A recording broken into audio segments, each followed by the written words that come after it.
Imagine the immune system as a vigilant and highly organized army, stationed within the fortress of your body, ready to defend against invaders. At the front lines are the foot soldiers known as immune cells. These cells act as the first responders, identifying any foreign invaders like bacteria or viruses. Antibodies, the specialized units, are like precision-guided missiles. These tiny warriors lock onto specific targets, marking them for destruction and guiding the immune response with unparalleled accuracy. Sometimes, however, a communication error occurs which can result in friendly fire, where the immune system mistakenly targets the body's own cells, and this is called autoimmunity.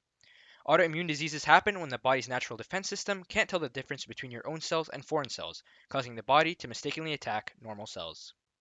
Now, meet Robert. He battles a lifelong history of autoimmune diseases of various endocrine glands. It all began when he was 18 months old, when his mother noticed he had extremely dry skin and slowed movements.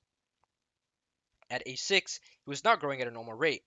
His height and weight were right for his age, and an x-ray revealed a bone age of 3 years old. He was then referred to the endocrinologist, Dr. Hemingway, where he learned that his sister presented unusual symptoms as well, including hypoparathyroidism and serum antibodies against islet cells of the pancreas. This prompted the diagnosis. Robert had inherited autoimmune polyendocrinopathy candidiasis ectodermal dystrophy, or better known as APECED. Over time, they kept noticing new symptoms. At 8 years old, he started developing fissures around the mouth, and as a result, he was diagnosed with alopecia areata. During puberty, his scrotum and areola appeared darkly pigmented, and then he was diagnosed with Addison's disease. At 18 years old, he started bruising extremely easily and was diagnosed with yet another autoimmune disease, idiopathic thrombocytopenic purpura, or ITP. Living with an autoimmune disease poses profound challenges to say the least, so let's take a look at the conditions and genetics which cause this in the first place.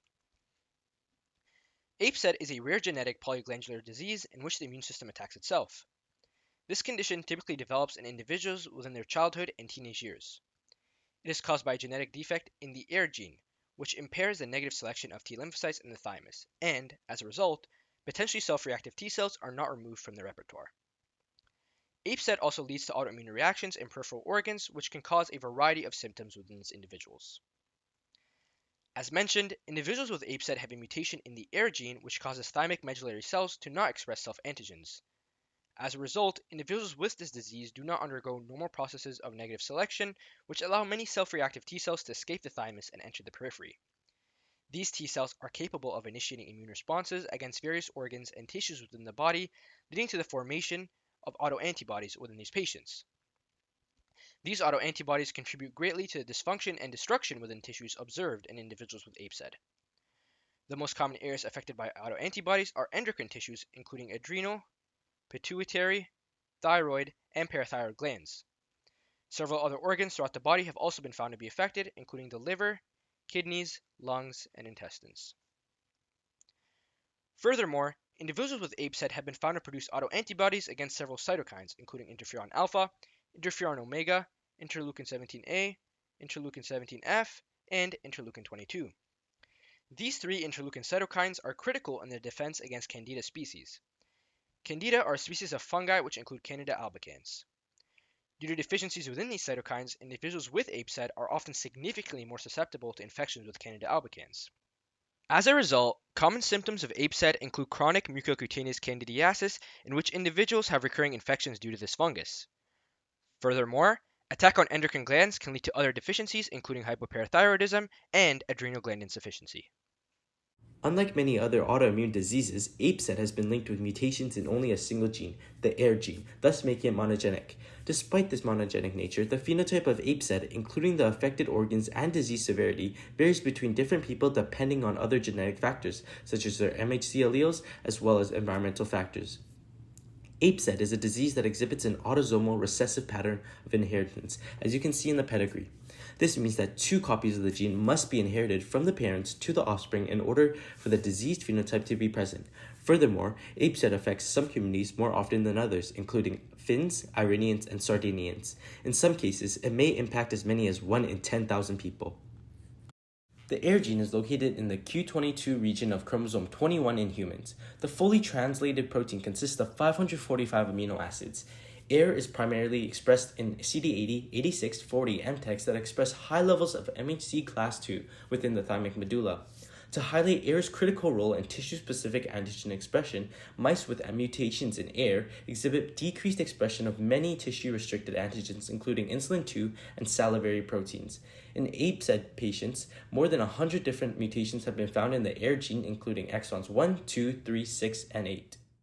AIR is a transcriptional regulator located in the medullary thymic epithelial cells, MTECs, and other cells in the periphery. It promotes the expression of 3,000 to 4,000 different genes encoding tissue-restricted antigens.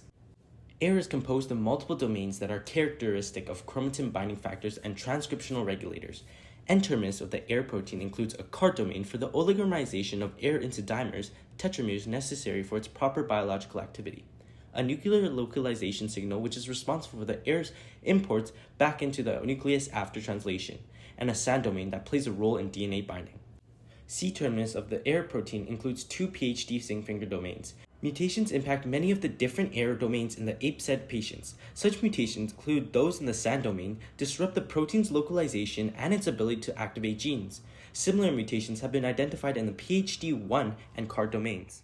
AIR proteins forming nuclear bodies in the nucleus via CART domains and associating with the nuclear matrix. It is important to note that the AIR protein does not act as a classical transcription factor with specific consensus sequences. Instead, it binds near the transcription start site of numerous genes in the genome, using the PhD1 domain to interact with repressive histone modifications like histone 3 lysine 4 and histone 3 lysine 27 trimethylation, stabilizing AIR at gene promoters. The four main mechanisms include 1. AIR's involvement in the transition from transcription initiation to elongation by interacting with the PTEF-B promoting RNA polymerase II elongation. 2. Promotion of the gene expression via the DNA damage response, recruiting TOP2A and DNA PK, inducing chromatin relaxation. 3. Potential recruitment of Krebs binding protein CBP for histone acetylation in the target gene promoters. Lastly, indirect involvement in recruiting pre-mRNA processing machinery. In conclusion, AIR selectively activates genes for tissue-restricted antigens silenced by histone marks or mRNA splicing in the MTEC genome, with its expression tightly regulated and limited to a few days before MTEC cell death. Next, we'll explore negative selection in the thymus and how it can relate to autoimmunity. When thymocytes are generated in the thymus, millions of different T cell receptors are formed. Because there are so many, some will inevitably bind to self-antigens. These self-antigens are normally presented by dendritic cells or thymic epithelial cells found in the medulla. Self-reactive thymocytes will die by apoptosis and give room for positively selected thymocytes to continue on. Together, this process and these components all work to prevent autoimmunity. In Figure 17.2 from this case study, a mouse model experiment shows that bone marrow-derived cells are important in mediating negative selection in the thymus and stopping autoimmune responses. The MHC-AB mouse has A and B alleles for MHC production/T cell recognition. Its bone marrow is transplanted into an irradiated MHC-A mouse. This mouse has no immune system of its own, but note that it's expressing MHC-A on its thymic epithelium. Next, a skin graft from the MHC-B mouse is done onto the MHC-A mouse. We would think that there would be autoimmunity, but interestingly there's not. This now chimeric mouse is tolerant to the skin graft even though it expresses MHC-B. This is because during the earlier bone marrow transplant with MHC-A/B, negative selection of MHC-B was induced. T cells that recognize self-antigens presented by MHC-B were eliminated by bone marrow-derived dendritic cells and macrophages. This prepared the immune system for the skin graft with MHC-B, preventing what otherwise would have been an autoimmune response. Now, most of what we know about negative selection comes from studying transgenic mice, and when APECED was discovered, mouse models allowed researchers to study negative selection and the recognition of self-antigens better.